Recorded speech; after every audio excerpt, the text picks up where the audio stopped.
नमस्कार दोस्तों, mission geography YouTube channel में आप सभी का स्वागत है।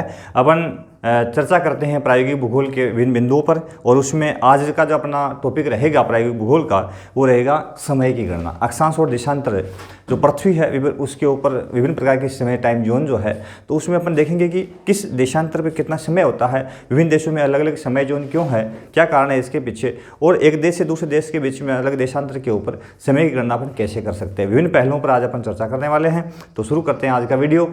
अब तक आपने हमारे मिशन ज्योग्राफी यूट्यूब चैनल को सब्सक्राइब नहीं किया है तो प्लीज़ सब्सक्राइब कर लें, अधिक से अधिक लोगों तक पहुंचाएं, अधिक से अधिक शेयर करें, ताकि हमारे मिशन का फायदा प्रत्येक बच्चे तक पहुंच सके। शुरू करते हैं आज का वीडियो। उसमें सबसे पहले अपन देखते हैं अक्षांश व देशांतर, बेसिक जानकारी ले लें, फिर अपन समय गणना करेंगे। ठीक है, अक्षांश और देशांतर, यदि अपन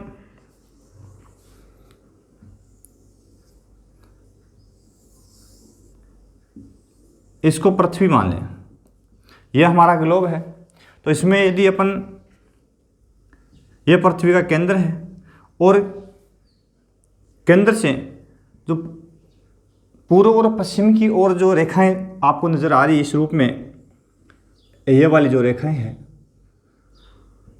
जो पृथ्वी के चारों ओर घूमती है, इन रेखाओं को अक्षांश कहा जाता है। और ये अक्षांश वृत्त है। क्या है? अक्षांश वृत्त। ठीक है, और जो खड़ी रेखाएं आपको नजर आ रही है, जैसे ये खड़ी रेखा है, इसको ग्रीनविच कहते हैं, 0 डिग्री, और ये जो खड़ी रेखाएं हैं ये देशांतर है। क्या है? देशांतर।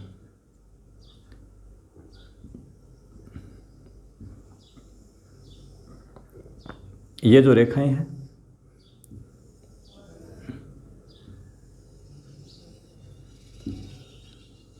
ये देशांतर है।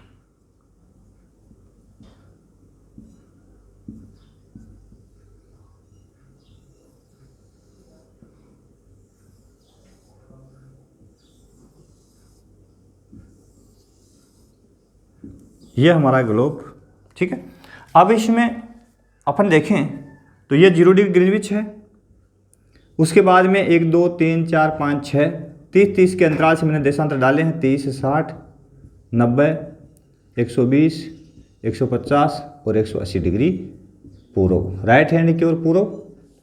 ठीक इसी प्रकार से 30 60 90 120 150 और 180 डिग्री पश्चिम।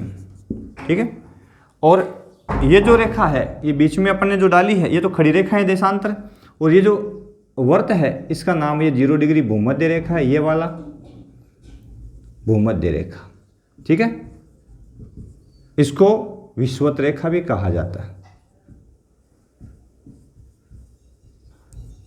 ये पृथ्वी को लगभग 2 भागों में बांटती है। इससे उत्तर वाला भाग उत्तरी गोलार्ध कहलाता है। अब ये बातें पहले भी अपन ने की रही, जिसका दक्षिणी भाग दक्षिणी गोलार्ध कहलाता है।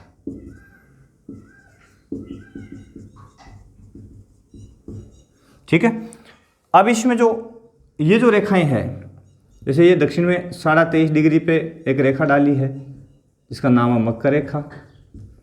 यह 66.5 डिग्री दक्षिण गोलार्ध पर है, इसका नाम है अंटार्कटिक वर्त।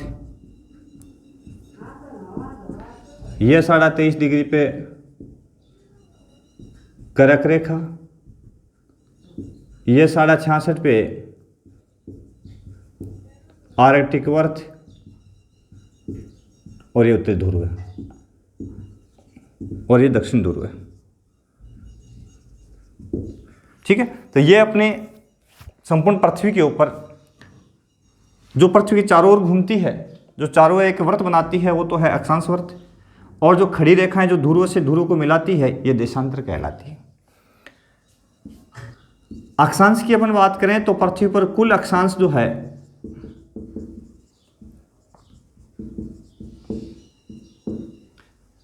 वो है 181, और यदि अक्षांश वृत्त की बात आ जाए तो वो है 179। 2 कम क्यों हो गए? क्योंकि ये उत्तरी ध्रुव एक बिंदु है, दक्षिण ध्रुव एक बिंदु है, ये 2 अक्ष है, लेकिन वर्त नहीं बनाते। ठीक है ना, तो ये आपको अक्षांश वर्त 179 और अक्षांश कुल अक्षांश है 181, ठीक है, क्योंकि 90 और 90 180 प्लस 0 डिग्री भूमध्य रेखा यदि जोड़ेंगे तो 181 हो जाएगा, ठीक है। पृथ्वी की जो आकृति है इसको बोलते हैं लधवक्ष गोलाभ।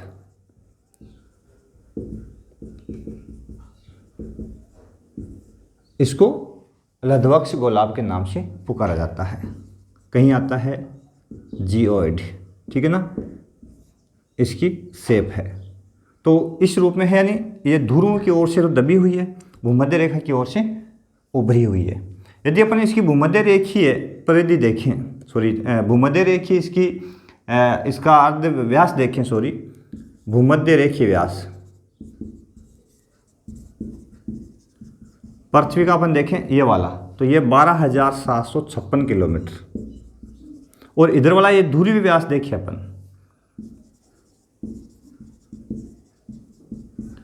तो यह है 12,714 किलोमीटर। कहीं 13 आता है तो भी सही है, ठीक है ना। तो अलग अलग है, दोनों में फर्क है, देखो डिफरेंस है, परिधि में फर्क मिलेगा। इस प्रकार से यदि अपन परिधि देखेंगे और इस ओर से देखेंगे तो अंतर मिलेगा आपको। यदि भूमध्य रेखीय परिधि अपन देखेंगे तो 40,075 किलोमीटर, और यदि अपन ध्रुवीय परिधि देखेंगे तो 40,007 किलोमीटर, ठीक है ना। तो लगभग इतनी सी है, 7 या 8 आता, कहीं 8 भी आता, कहीं 7 आता है, और ये 40,075 किलोमीटर। इस प्रकार से काफ़ी डिफरेंस है दोनों के बीच में। तो इसका मतलब इधर से पृथ्वी दबी हुई है और ध्रुव की ओर से दबी हुई है, और भूमध्य रेखीय प्रदेश की ओर से बाहर की ओर निकली हुई है, ठीक है। अब अपन देखें तो ये जो भाग है, अब सूर्य की जो आभासी गति होती है, वो सूर्य की आभासी गति है वो इन दो रेखाओं के बीच में होती है, करक और मकर रेखाओं के बीच में। इस आधार पर ही कटिबंध बने हैं। सूर्य जो है इन दो रेखाओं के बीच में ही सीधा चमकता है इस प्रकार से, ठीक है। तो ये तो पहले से वीडियो पर ने डाल रखा है, और इसी आधार पर अपने दिन की अवधि बड़ी और छोटी होती है। भूमध्य रेखा पर दिन की अवधि 12 घंटे का दिन, 12 घंटे की रात होती है। जो हम उत्तर की ओर जाएंगे, दिन की अवधि छोटी और बड़ी होती चली जाएगी। एक समय होगा जब दिन बड़े होंगे, रातें छोटी होगी, और एक समय होगा जब रातें छोटी होगी, दिन बड़े हो जाएंगे, ठीक है। कभी दिन छोटे और रातें बड़ी हो जाती है, दोनों गोलार्धों में ये सिचुएशन बनी रहती है। महत्वपूर्ण जो टॉपिक है अब अक्षांश और देशांतर में यही है अपने। देशांतर की अपन बात करते हैं। देशांतर कुल 360 है, 180 और 180 कुल कितने हो गए 360। तो कुल 360 है, 0 और 360 एक ही है, 180 और 180 एक ही है, ठीक है ना।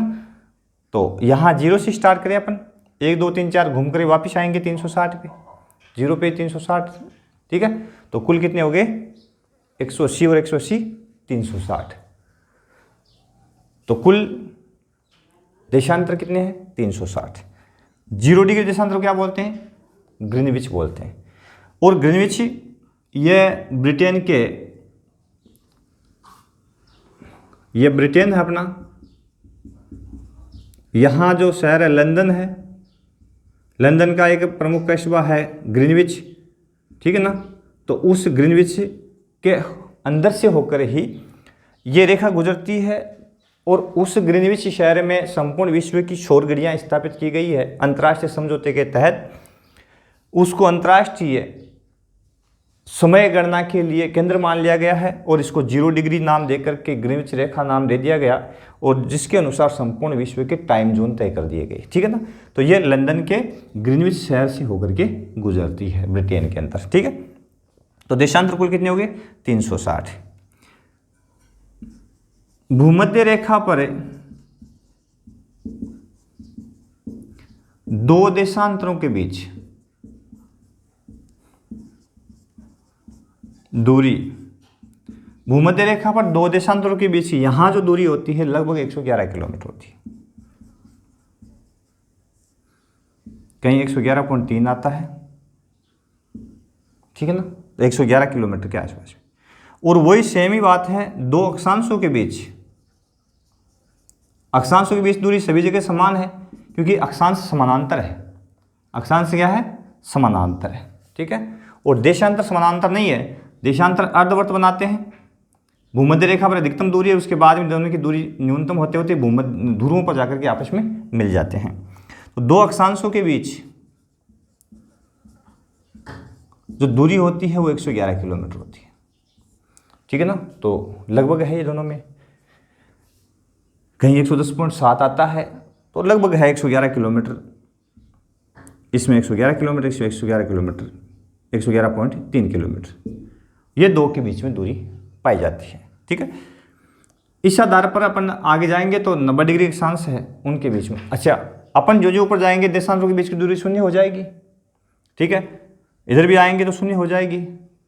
मध्य अक्षांशों पर दो देशांतरों के बीच की दूरी लगभग 79 किलोमीटर के आसपास में होती है यहाँ पे, मध्य अक्षांश के आसपास में, लेकिन यहाँ शून्य हो जाती है, ठीक है। लेकिन अक्षांशों के बीच में दूरी जो है लगभग समान रहती है, ठीक है ना, लगभग समान ही रहती है।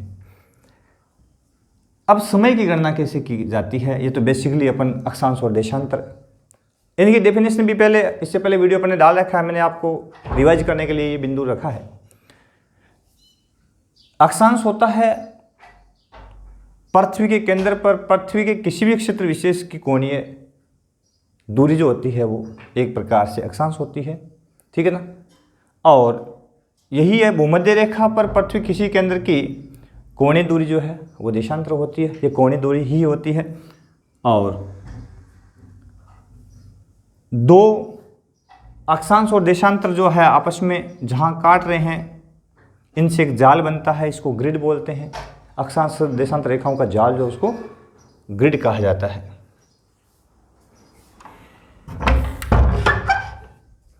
ठीक है। तो इसको ग्रिड बोलते हैं। तो ये बेसिक जानकारी थी। अब अपन बात करते हैं समय की गणना कैसे की जाती है, अक्षांश और देशांतर रेखाओं पर समय की गणना कैसे की जाती है। एक छोटा सा आया कि 180 डिग्री देशांतर, 180 डिग्री देशांतर को अंतर्राष्ट्रीय तिथि रेखा कहा गया है, अंतर्राष्ट्रीय तिथि रेखा कहा जाता है, ठीक है। 180 डिग्री देशांतर को अंतर्राष्ट्रीय तिथि रेखा कहा जाता है। तो करें अपन समय की गणना। अगला बिंदु है समय की गणना, नोट कर लें, स्क्रीनशॉट भी ले लें। अगले बिंदु की चर्चा करते हैं अब।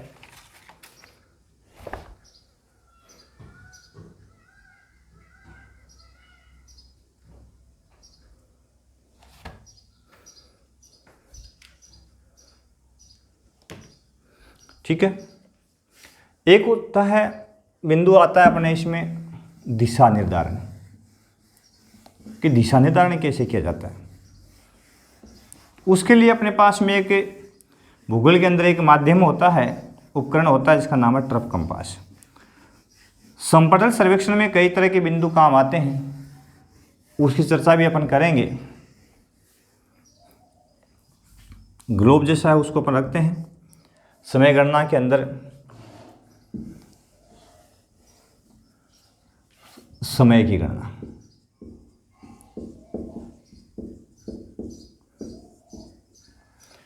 कैसे की जाती है। देखो, यदि आपको प्रश्न कुछ इस प्रकार से इसमें आता है, पूछ ले कि यदि 0 डिग्री ग्रीनविच पर समय प्रातः के 7 बजे हैं, तो 90 डिग्री पूर्वी देशांतर पर समय क्या होगा। इस तरह के प्रश्न आएंगे, ठीक है। इस तरह के प्रश्न आएंगे तो आपको क्या है, ग्लोब बनाने की आवश्यकता नहीं है। ये तो मैंने इसलिए रखा है कि आपको पता रहे 0 डिग्री ग्रीनविच से पूर्व वाला पूर्वी देशांतर रहेंगे और इसके पश्चिम वाला पश्चिम देशांतर रहेंगे। आपको 0 डिग्री से पूर्वी स्थान का समय ज्ञात करना है तो आपको जो अंतर आएगा उसको प्लस करना है, यानी ये आगे होगा समय। और 0 से यदि आप पश्चिमी स्थान का किसी स्थान विशेष का समय ज्ञात करते हैं तो आपको जो अंतर आएगा उसको माइनस करना है, ठीक है, क्योंकि ये पीछे रहेगा। समझ गए? तो यहाँ अपन ये भूमध्य रेखा मान लेते हैं 0 डिग्री, इसके बीचों बीच ये ग्रीनविच रेखा मान लेते हैं, ठीक है। और ग्रीनविच रेखा पर समय क्या दे दिया, 7 बजे है प्रातः के, और समय पूछा कहाँ है, 90 डिग्री पर पूछा है, 90 डिग्री पूर्व पर पूछा है, ठीक है ना। लाइट ने डिस्टर्ब कर दिया है, थोड़ा वेट करते हैं लाइट का, पुनः शुरू करेंगे, इस बिंदु को चालू रखेंगे अपन, कुछ समय के लिए स्टॉप करते हैं। या जी आ चुकी वापस। तो अब पूछा समय कहाँ पे है, 90 डिग्री के ऊपर समय पूछ लिया अपने को। ऐसे प्रश्न चुटकियों में हल हो जाते हैं, कोई दिक्कत नहीं है। आपको करना क्या है कि ज्ञात और अज्ञात के बीच में अंतराल देखना देशांतरों का, यहाँ ये देशांतर अंतराल मिलेगा आपको। तो ज्ञात और अज्ञात के बीच में देशांतर अंतराल कितना है,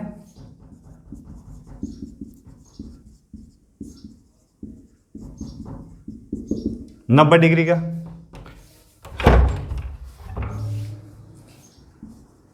90 डिग्री का अंतराल है, यानी यहाँ से यहाँ तक कितना अंतराल हो गया, 0 पे समय दे दिया, 90 पे पूछा है, तो बीच में अंतर कितना है देशांतरों का, 90 डिग्री का, ठीक है।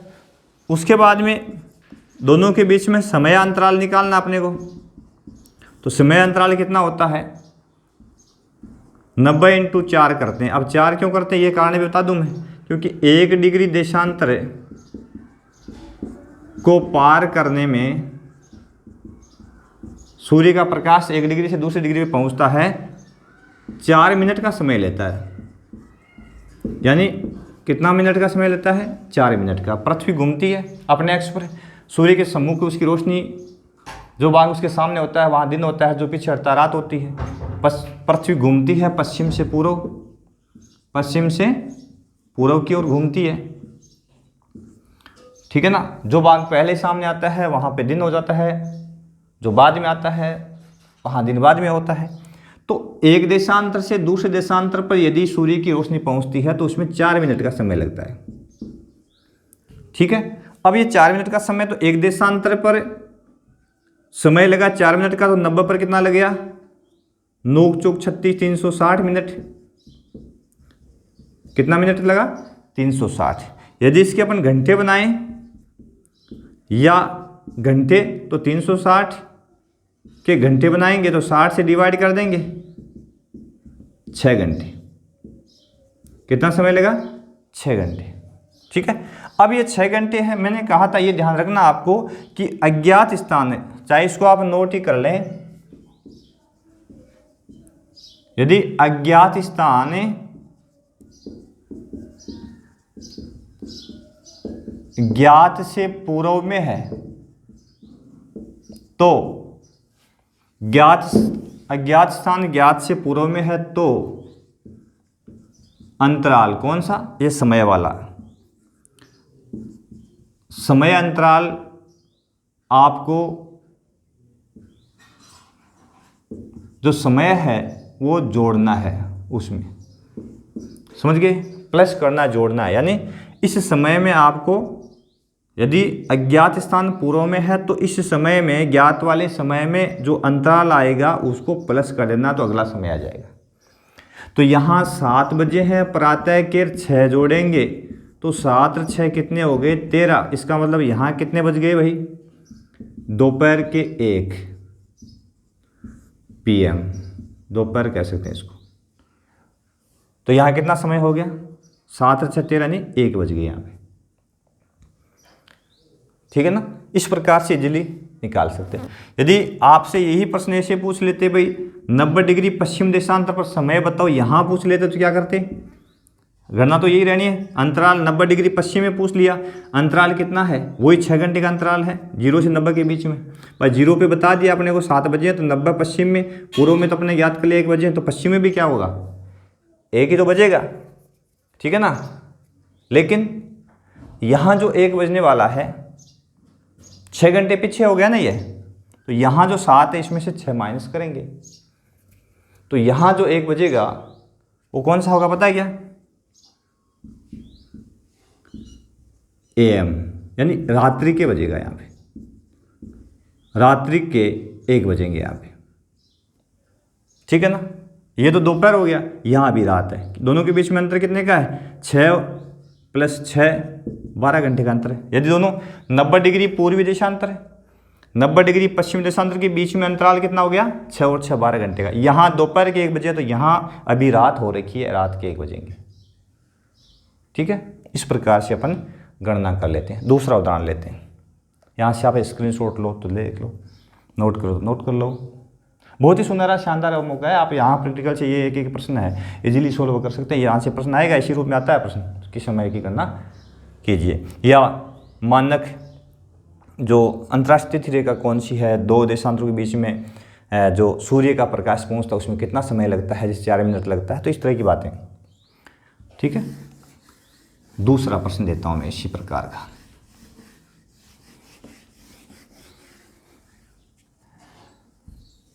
यदि ग्रीनविच 0 डिग्री ग्रीनविच रेखा पर है, प्रातः के 7 बजे हैं, इसको अपन 10 बजा देते हैं, तो यहाँ पूछ ले कि भारत में, अब भारत में अपने को पूछ सकते हैं,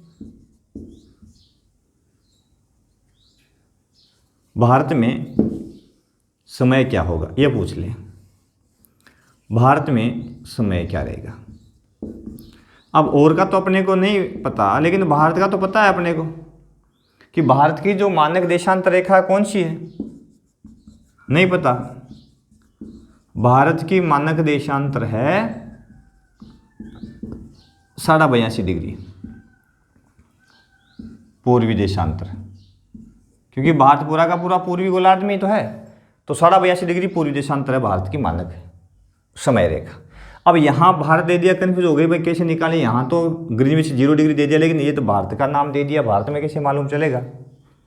तो 82.5 डिग्री भारत का तो अपने को पता है। जैसे जापान का पूछ ले तो अपने को याद नहीं होता, तो जापान का तो एग्जामिनर इस तरह के प्रश्न पूछता ही नहीं है, लेकिन भारत के संदर्भ में तो अपने को पता है कि भारत का मानक समय 82.5 डिग्री पूर्वी देशांतर पर स्थित है, तो ये प्रश्न पूछ सकता है अगला। तो इस प्रकार के प्रश्न को सोल्व करने के लिए ये भूमध्य रेखा डाल दी अपन ने, ये बीच में 0 डिग्री ग्रीनविच डाल दी, ठीक है।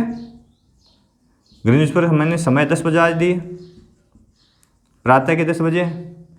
अब पूछा कहाँ है, पूर्व की ओर, तो राइट हैंड की ओर पूर्व, और ये पश्चिमी भाग है, तो यहाँ 82.5 पूछ लिया, कहीं लाइन डाल दो, 82.5 डिग्री, 82.5 डिग्री कह दो, तो यहाँ समय कितना हो जाएगा, क्योंकि भारत 82.5 पे स्थित है, ठीक है ना। यहाँ है भारत अपना, और भारत की मानक देशांतर 82.5। अब वही बात है, दोनों के बीच में देशांतर अंतराल कितना है, यहाँ 0 डिग्री है, यहाँ 82.5, तो देशांतर अंतराल कितना हो गया, देशांतरों का अंतराल कितना हो गया, 82.5 डिग्री, यही वाला 82.5 डिग्री, ठीक है। तो समय का अंतराल कितना हो गया, समय का अंतर कितना हुआ, यहाँ हो जाएगा 82 × 4, 82.5 × 4, ठीक है। 82 से 4 गुणा करेंगे अपन, इसको यदि अपन गुणा करते हैं तो आते हैं 330 मिनट का अंतर। कितने मिनट का अंतर हो गया, 330 का। कैसे हुआ, इसको आप गुणा कर लो 82.5 को, वो तो आप कैलकुलेट कर लोगे, 0 2 2 4 9 8 0 और 8 चौक 32 और 1 33, एक स्थान है, इसको काट दो 330। तो कितने मिनट का अंतर आया? 330 मिनट का। या घंटों में, तो घंटों में अंतराल कितना हो गया?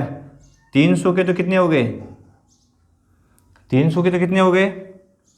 5 घंटे। भाई 330 में 56 30, 60 मिनट में 1 घंटा, तो 300 मिनट में कितने हो गए? 5 घंटे। और शेष क्या बच गए? 30 मिनट।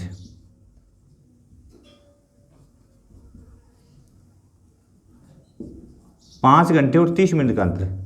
आपको पता है, आप मोबाइल में जब कभी भी समय मिलाते हो, घड़ी में मिलाते हो, तो आप प्लस GMT प्लस 5:30 करते हो। कभी मिलाया तो देख लेना। अपने मोबाइल में आपको पूछते हैं कि भाई आपका समय जोन जो है वो ग्रीनविच से कितना आगे पीछे है, तो आप प्लस 5:30 करते हैं। यदि आप माइनस 5:30 करते हैं तो गलत है, प्लस 5:30 करते हैं। तो भारत का समय जो है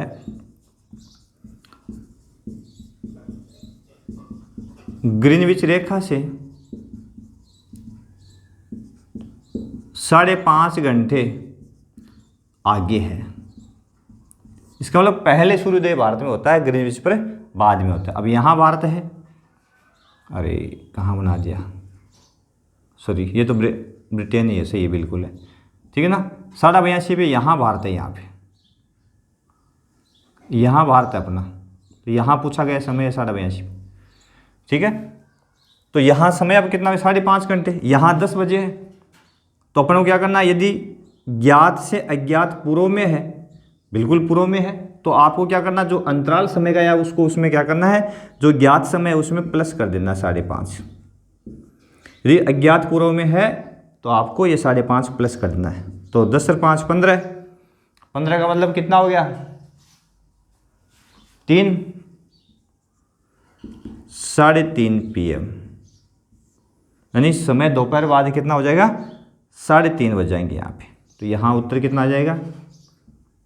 3:30, ये उत्तर हो जाएगा इसका। तो भारत में ग्रीनविच पर 10 बजे होते हैं, तो हमारे 3:30 हो जाते हैं, ठीक है। तो इस प्रकार से हम इसका कैलकुलेशन कर सकते हैं। यदि भारत में 3:30 हो रखे हैं, पूछ ले अमेरिका में, तो अमेरिका लगभग 90 डिग्री पश्चिम देशांतर के आसपास में है, तो अपन कहते हैं ना कि हमारे दिन है तो वहाँ रात है, उस समय वहाँ पे क्या है? रात हो रही होती, क्योंकि वो स्थान हमसे काफ़ी पीछे होता है। अपन देखेंगे कि जो अंतर्राष्ट्रीय तिथि रेखा है उसको पार करने पर एक दिन प्लस और माइनस कैसे होता है, तो इस प्रकार से अपन ज्ञात कर सकते हैं। अब पूछ ले 82 डिग्री पश्चिम पर, बताओ भाई कितना समय हो गया? यहाँ पूछ ले, तो वही बात है, ये 3.5 घंटे का अंतर जो आया अपने, सॉरी 5.5 घंटे का जो अंतर आया है, ये 5.5 घंटे का अंतर है, 10 में से घटा देंगे, क्योंकि इधर वाला है, यहाँ ज्ञात करना है, तो यहाँ अपन माइनस कर देंगे 10 में से। 10 में से 3.5 घंटे माइनस करेंगे, 10 में से 4 माइनस करें तो 6, और 3.5 करें तो 6.5। इसका मतलब यहाँ समय क्या हो जाएगा? 6:30 AM। यहाँ भी प्रातः के 6:30 बजेंगे। यदि 82 पे पूछ ले, तो यहाँ पश्चिम पे पूछ ले तो आपको 6:30 मिलेंगे पूर्व के, और सॉरी प्रातः के, और यदि पूर्व में पूछ ले तो 3:30 शाम के मिलेंगे। इस प्रकार से दोनों साइड से आप निकाल सकते हैं, ठीक है। ये एक विशेष ध्यान रखने योग्य बात है। कैलकुलेशन इजी है, कोई ज़्यादा हार्ड नहीं है। पूछा जाएगा तो इधर से एक प्रश्न, एक तरीका और है पूछने का, एक अन्य प्रकार से भी ये प्रश्न पूछते हैं, देखते हैं कैसे पूछें।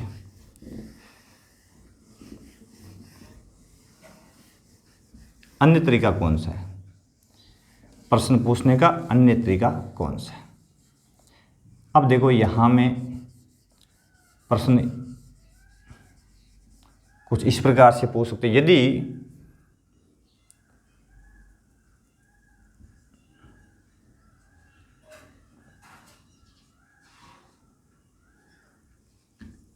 नब्बे डिग्री पूर्वी देशांतर पर, 90 डिग्री पूर्वी देशांतर पर समय प्रातः के 7 बजे है, तो 90 डिग्री तो अपने निकाल लिया, 100 डिग्री पश्चिमी देशांतर पर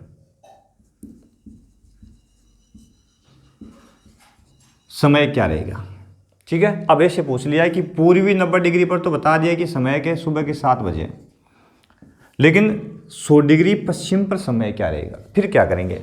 तो इस तरह के क्वेश्चन को सोल्व करने के लिए वो डायग्राम आप इजी बनाओ। ऐसे ये भूमध्य रेखा है, इस पर ग्रीनविच रेखा डाल दो आप। पहले तो 0 डिग्री बीच में लाइन डाले, ग्रीनविच है, क्योंकि खड़ी देशांतर ग्रीनविच पृथ्वी के बीच में है। यहाँ 180 डिग्री है और यहाँ भी 180 है। ये तो ग्लोब मैंने बनाया था, आप देख लो, वहाँ से इस रूप में होता ही है। इसको ग्लोब को कागज़ पर सीधा किया तो ऐसे आएगा।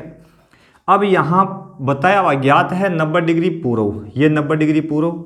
यहाँ समय ज्ञात है 7 बजे प्रातः के, 7 बजे हैं प्रातः के, यानी AM में समय। और पूछ लिया 100 डिग्री पश्चिम पर, यहाँ समय पूछ लिया। तो अब यहाँ डायग्राम से तुरंत पता लग जाएगा। अब यहाँ कैसे पता लगाएं कि यहाँ समय कितना होगा। बड़ा इजी तरीका है, हम निकालते हैं देशांतरीय अंतराल, देशांतरों का अंतर। अब यहाँ ध्यान रखने योग्य बात है, देशांतरों का अंतर कितना है, 90 से 100 के बीच में। तो हम क्या करते हैं, 90 से 100 के बीच में जाते हैं तो 10 का अंतर दिखा दे रहा है, गलत हो जाता है। आप यहाँ से चले अंतर लेने के लिए 0 तक पहुँचे, तो यहाँ तो 90 तो ये हो गए, फिर 0 से वापस से 100 पर आए तो इतनी दूर और आए, 100 ये हो गए। दोनों यहाँ से यहाँ का अंतर देखना है तो 90 तो इधर वाले, 100 इधर वाले, दोनों प्लस हो गए। तो देशांतरीय अंतराल कितना हो गया भैया, 190 डिग्री।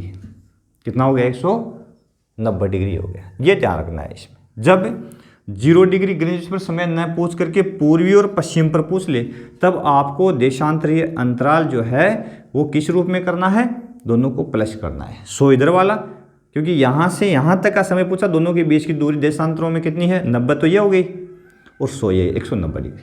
ये ध्यान रखना है। ठीक है, आगे बढ़े। समय अंतराल क्या हो जाएगा, समय अंतराल के लिए 190 × 4, वही 4 मिनट का अंतर है। तो 19 का भाड़ा 4 बार बोलो, 19 चौका 76, 760 मिनट। कितना आया, 760 मिनट। ठीक है, 760 मिनट। अब देखो इसका घंटा बनाएंगे अपन, 760 मिनट या घंटों में। तो घंटों में समय क्या हो जाएगा, 760 डिवाइड बाई 60। ठीक है, तो 6 कम 6 बच गए कितने, 16। 6 दूनी 12, बच गए कितने, 4, यानी 12 घंटे 40 मिनट। 12 घंटे 40 मिनट,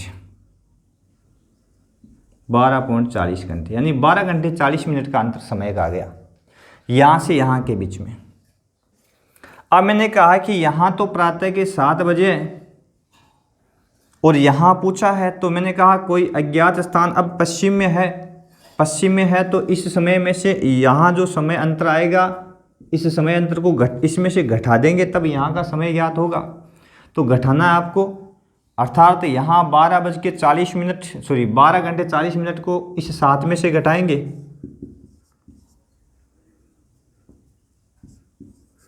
12 घंटे 40 मिनट। ठीक है, यहाँ प्रातः के हैं, इसमें से 12 घटेगा, इसका मतलब यहाँ तो एक सीधा 12 घटाया, 12 घंटे घटाते ही यहाँ सुबह, तो यहाँ कौन से हो जाएंगे, पिछले दिन शाम का समय 7 बजे हो जाएगा। 12 घंटे घटाएंगे तो, और 12 घंटे और 40 मिनट घटाएंगे तो कितना हो जाएगा, 6:20। ठीक है, 6:20। इसको इस रूप में घटा सकते हैं। 7 बजने का मतलब कितना हो गया, 12 7 19, तो यहाँ इसकी जगह अपन 19 भी लिख सकते हैं। 0 0, 6 में से 4 गए 2, 10 में से नहीं 6 होता है, बड़ी इकाई 60 मिनट का 1 घंटा, तो यहाँ 6 मानेंगे अपन। 6 में से 4 गए 2, यहाँ बच गए 18, 18 में से 12 गए 6। इस रूप में घटा सकते हैं, क्योंकि छोटी इकाई से नहीं घटता तो अपन बड़ी इकाई मान ले उसको। ठीक है ना, तो 6 घंटे 20 मिनट, यानी 6:20। यहाँ समय क्या हो गया, 6:20। ठीक है, और ये हो गया शाम के। अब शाम के कौन से, यहां सुबह के हैं, इसका मतलब यहां क्या हो गया, प्रातः हो गई, सूर्योदय हो गया। लेकिन अब तक यहां क्या है, रात है। 12 घंटे का अंतर, इसका मतलब पिछले दिन की रात है यहां पे। अभी यहां पे पिछले दिन की रात है, समझ गए। तो यहां यदि दिन न पूछे तो यहां 26 पीछे का हो जाएगा। और यदि साथ में तिथि से तारीख दे दे तो यहां आपको यह करना है कि यहां यदि सोमवार है तो एक दिन पीछे यहां रविवार ही होगा। वो 180 को पार करने पर बताऊंगा मैं कैसी प्रकार से समय चेंज हो जाता है, ठीक है ना। लेकिन ये 12 घंटे पीछे होते ही आपकी जो तारीख है वो बदल जाती है, ठीक है ना। अब तारीख तो 24 घंटे से बदलती है, लेकिन यहाँ प्रातः के है, सुबह के 7 बजे हैं, तो यहाँ पहुँचोगे तो 12 घंटे, इसका मतलब यहाँ अगले जो पीछे वाला दिन रह गया उसका समय हो जाएगा। तो यहाँ 6:20 हो जाएगी, एक दिन पीछे है यहाँ समय, वो भी गणना करेंगे अपन। तो इस प्रकार से आपको ध्यान रखना है कि पीछे जाते हैं तो समय को माइनस कर देते हैं, घटा देते हैं। यहाँ अपन ने घटाया ना ये, तो यहाँ घटा देते हैं। कोई अज्ञात स्थान यदि पश्चिम में है तो समय को घटा के तैयार कर लेते हैं, ठीक है, नोट कर लें। साथ साथ में अब तक आपने यदि अपने मिशन को सब्सक्राइब नहीं किया तो प्लीज़ सब्सक्राइब करें, हमें सपोर्ट करें, हमारा मनोबल बढ़ाएं। अधिक से अधिक आप शेयर करोगे, सपोर्ट करोगे तो हम भी आपके लिए बहुत ही अच्छी प्रकार से मेहनत करके और नए नए वीडियोज़ है वो भली भांति शानदार तरीके से आपके पास लाते रहेंगे। तो आप ज़रूर देखते रहिए हमारा मिशन ज्योग्राफी, ठीक है। अब एक बिंदु अगला और बता देता हूँ मैं आपको, वीडियो बड़ा हो जाएगा लेकिन देखो, 180 डिग्री को पार करने पर किस प्रकार से समय चेंज होता है, ठीक है ना। 180 डिग्री को पार करने पर क्या समय किस प्रकार से चेंज होता है।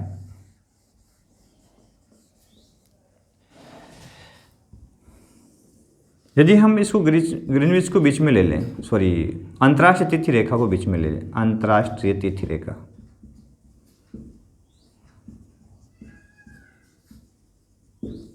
ठीक है, इसको यदि अपन बीच में लें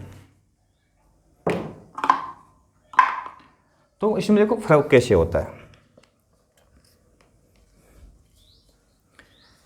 इसको पार करने पर समय किस प्रकार से दिन ही बदल जाता है। यदि पूछ ले कोई व्यक्ति, यदि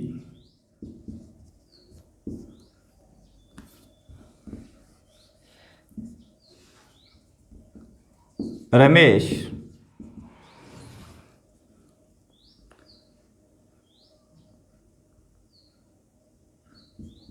सौ डिग्री पूर्वी देशांतर पर खड़ा है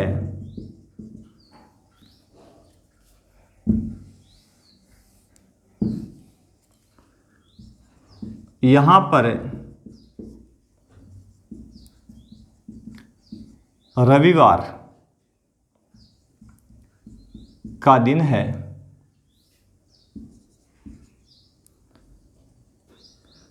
वह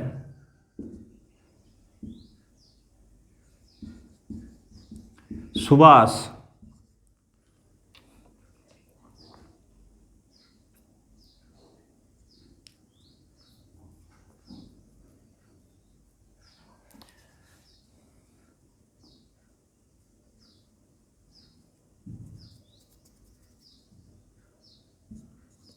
सौ डिग्री पश्चिमी देशांतर पर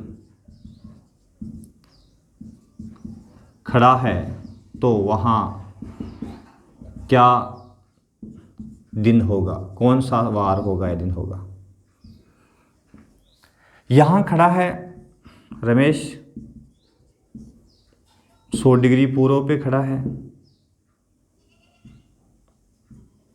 और यहाँ रविवार है। यहाँ 100 पश्चिम पे सुभाष खड़ा है, यहाँ दिन पूछ लिया, दिन कौन सा होगा। तो देखो इसमें क्या होता है कि आप 80 डिग्री देशांतर रेखा को पार करते हैं तो 180 डिग्री देशांतर रेखा को पार करने पर पूर्व की साइड में यहाँ समय आगे होगा, यहाँ समय पूर्व की ओर क्या होगा, समय आगे होगा। और यदि आप पश्चिम में इधर खड़े हैं तो समय यहाँ पीछे होगा। ये ध्यान रखना, यहाँ से प्रश्न आए इस तरह से आता है। तो यहाँ रविवार है, इसका मतलब इसमें एक दिन पीछे वाला दिन होगा, तो यहाँ शनिवार होगा। क्या होगा, शनिवार होगा। समझ गए। यहाँ रविवार है तो यहाँ शनिवार होगा, क्योंकि ये 180 को पार करते ही यहाँ टाइम जोन जो है एक दिन प्लस हो जाता है। और इसको 180 को यदि इधर आते हैं तो अपन हमारा टाइम जोन है वो एक दिन पीछे चला जाता है। इस प्रकार से आपको ध्यान रखने योग्य बात है। एक प्रश्न इसी तरह का भी आता है, यहाँ से आप स्क्रीनशॉट ले ले। एक प्रश्न इस प्रकार से भी आता है, यदि P व्यक्ति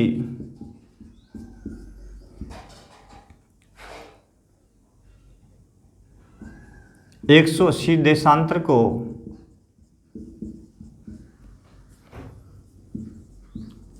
पूर्व से पश्चिम की ओर पार करता है, पूर्व से पश्चिम की ओर पार करता है, ठीक है ना। P की घड़ी, P की घड़ी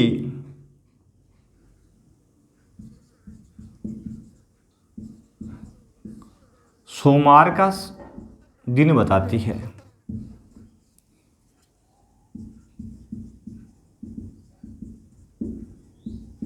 तो पार करने पर 180 को पार करने पर P घड़ी में क्या परिवर्तन करेगा। ठीक है, क्या परिवर्तन करेगा, वही बात है, सेम ही बात है।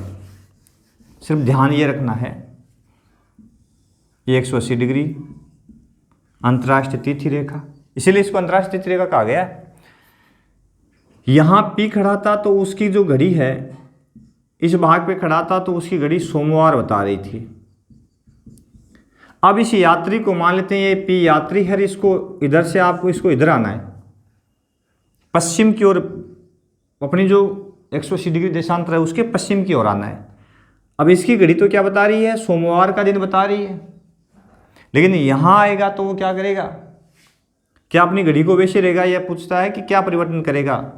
तो अपने घड़ी के पेंडुलम को यहाँ वो एक दिन यहाँ पहुँचते 180 को पार करते ही, यानी पूर्व से पश्चिम में आते ही अपने घड़ी के पेंडुलम को क्या करेगा, एक दिन पीछे कर लेगा, यानी अपने घड़ी के पेंडुलम में रविवार कर लेगा। क्या कर लेगा, रविवार। क्यों कर लेगा, क्योंकि ये घड़ी सोमवार बता रही है। अब यहाँ इधर 180 को पार कर गया तो यहाँ पर भी वो सोमवार बताएगी, जबकि यहाँ का समय जो है उस समय जोन के अनुसार यहाँ की घड़ियाँ रविवार बता रही है। तो इसको किसी तरह का सस्पेंस नहीं हो, यह यहाँ का सही समय के अनुसार अपना काम कर सके, तो ये यात्री क्या करते हैं, 180 को पार करते अपनी घड़ी के पेंडुलम को एक दिन पीछे कर लेते हैं। ठीक है, और यहाँ जो समय सोमवार, तो यहाँ ये रविवार के दिन को सेट कर लेते हैं। यदि वो पूर्व से पश्चिम की ओर आते हैं तो यदि R पश्चिम से पूर्व की ओर जाता है, पश्चिम से पूर्व की ओर जाता है और यहाँ इसकी घड़ी यदि गुरुवार बता रही है तो यहाँ क्या करेगा, अपनी घड़ी में क्या चेंज करेगा, तो पश्चिम से पूर्व की ओर जा रही है, ये गुरुवार बता रही है यह घड़ी, तो यहाँ आते ही इसको टाइम में किस तरह का मिसमैच नहीं हो यहाँ की घड़ियों से, तो यह गुरुवार की जगह अपनी घड़ी में शुक्रवार कर लेगा, फ्राइडे कर लेगा। क्या कर लेगा, शुक्रवार का दिन सेट कर लेगा। इस प्रकार से 180 डिग्री को पार करने पर जो समय जो है, जो दिन की अवधि है, वो एक दिन बदल जाता है, पूरा दिन बदल जाता है, इसलिए वो अपने दिन की अवधि में चेंजेज कर लेता है। ठीक है, इस प्रकार से समझ गए होंगे, पूरा का पूरा दिन चेंज हो जाता है 180 को पार करने पर। ये कोई हार नहीं है। एक प्रश्न आता है कि 180 देशांतर रेखा कहीं कहीं टेढ़ी मेढ़ी है इस प्रकार से, तो ये टेढ़ी मेढ़ी क्यों रखी गई है, तो इसका कारण यही है, जैसे अलास्का के पास में इसको टेढ़ा मेढ़ा कर दिया गया, साइब ऊपर जो सोवियत अपना रूस है वहाँ इसको टेढ़ा कर दिया गया। इसका कारण यह था कि इसको यदि ये रेखा सीधी काटती तो दिक्कत क्या होती, यहाँ एक ही देश में दो समय में परिवर्तन यह होता है कि 2 दिन होते, यहाँ यदि रविवार होता तो यहाँ शनिवार होता। तो अंतर्राष्ट्रीय समझौते के अनुसार क्या किया गया, किसी देश को 2 टाइम जोन से समय की जो समस्या है उससे निजात पाने के लिए, वहाँ किसी तरह का समय में सस्पेंस नहीं हो, वहाँ के लोगों को दिक्कत नहीं हो, तो उसको ध्यान में रखते हुए जिस देश को अंतर्राष्ट्रीय रेखा काट रही है उसको वहाँ से मोड़ दिया गया। ठीक है, ताकि उस देश में एक ही टाइम जोन रहे। ये प्रश्न भी इसी प्रकार का भी आ जाता है कभी कभार। तो इस प्रकार से अंतर्राष्ट्रीय रेखा को पार करने पर समय आगे पीछे हो जाता है। तो ये था अपना अक्षांश देशांतर और समय की गणना, देशांतरों के बीच में एक देशांतर दूसरे देशांतर के बीच में समय की गणना, प्लस 180 डिग्री देशांतर रेखा पर किस प्रकार से पूर्व से पश्चिम या पश्चिम से पूर्व पर जाने पर दिन की अवधि है उसमें परिवर्तन, समय जो है, दिन जो है, वार जो है उसमें परिवर्तन हो जाता है। ठीक है, तो इजीली आप यहाँ से याद कर सकते हैं, बिल्कुल बिना भूलने वाली चीज़ है, कभी भूल ही नहीं सकते। यदि अंत तक आप वीडियो देखते हो तो पूर्ण रूप से आपको समझ में आ जाएगी। ज़रूर देखें हमारे मिशन ज्योग्राफी यूट्यूब चैनल को लाइक शेयर सब्सक्राइब करें, अधिक से अधिक बच्चों तक पहुँचाएं, ताकि हमारे चैनल का फायदा प्रत्येक बच्चे तक पहुँच सके। आप अपने मिशन में, हम हमारे मिशन में सफल हो सके। बहुत बहुत धन्यवाद। देखते रहिए मिशन ज्योग्राफी।